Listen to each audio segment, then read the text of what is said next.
محمود غزنوی نے ایک دفعہ عجیب بات کہہ دی۔ محمود غزنوی نے کہا کہ مجھے خضر علیہ السلام کی زیارت کرنی ہے۔ ایک شخص آ گیا اور اس نے کہا جی میں زیارت کرا دیتا ہوں، لیکن اس کے لیے مجھے چلہ کاٹنا پڑے گا، اور ظاہر ہے چلہ کاٹنے کے لیے مجھے گھر چھوڑنا پڑے گا، تو میرے گھر کی ضرورت اگر آپ پوری کر دیں تو مجھے 1 سال 6 مہینے کہا، 1 سال کہا میں چلہ کاٹوں۔ محمود غزنوی کہا ٹھیک ہے، اس کے گھر میں راشن بھیج دو جتنی ضروریات ہیں۔ سال گزرا تو اس کو بلایا تو اس نے کہا جی چلہ کرنے میں تھوڑی غلطی ہو گئی ہے، اس لیے مجھے 1 سال اور لگے گا، تو آپ مزید 1 سال کا راشن میرے گھر میں بھیجیں، میں مزید چلہ صحیح طریقے سے کروں گا تاکہ آپ کو خضر علیہ السلام کی زیارت ہو جائے۔ مزید سال گزرا، دربار لگا محمود غزنوی کا، اس کو بلایا گیا اور اس نے آ کے کہا شہنشاہ کوئی چلہ میں نے نہیں کاٹا، گھر میں غربت تھی، بچے بھوکے مر رہے تھے، تو میں نے یہ طریقہ اختیار کیا، آپ جو چاہیں سزا دے دیں۔ تو محمود غزنوی کا دربار لگا ہوا تھا، اس دربار میں ایک روحانی بزرگ بھی بیٹھے ہوئے تھے اور بہت سے حضرات تھے۔ تو محمود غزنوی نے اپنے ایک وزیر سے کہا کہ آپ کیا کہتے ہیں، اس کی سزا کیا ہونی چاہیے؟ اس وزیر نے کہا کہ بادشاہ سلامت، اس کو آپ کتوں کے آگے ڈال دیں، اس کی سزا یہ ہے۔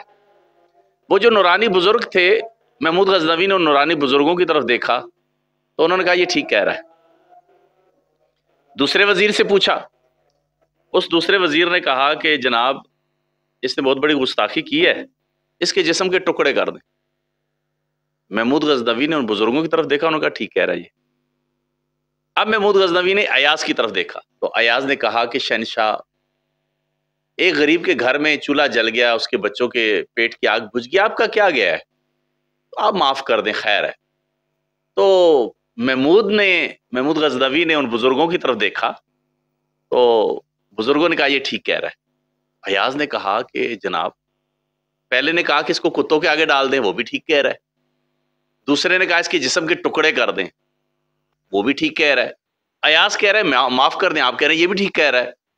تو ان بزرگوں نے فرمایا کہ وہ جو پہلا کہہ رہے ہیں نا کتوں کے آگے ڈال دے، تو اس کے آباء و اجداد نا بادشاہوں کے کتے نہلاتے تھے، اس لیے اس نے یہ مشورہ دیا ہے۔ اور یہ جو دوسرا تھا، اس نے کہا اس کے جسم کے ٹکڑے کر دے، تو یہ اس کے آباء و اجداد کسائی تھے، تو اس لیے اس نے یہ مشورہ دیا۔ اور ایاز کیونکہ سید زادہ ہے، حضور کی آل سے ہے، اس لیے یہ مشورہ دیا ہے۔ تو محمود غزنوی کھڑا ہو گیا نا، کانپنے لگا، اس نے کہا ایاز تم نے بتایا نہیں کہ تم سید زادے ہو؟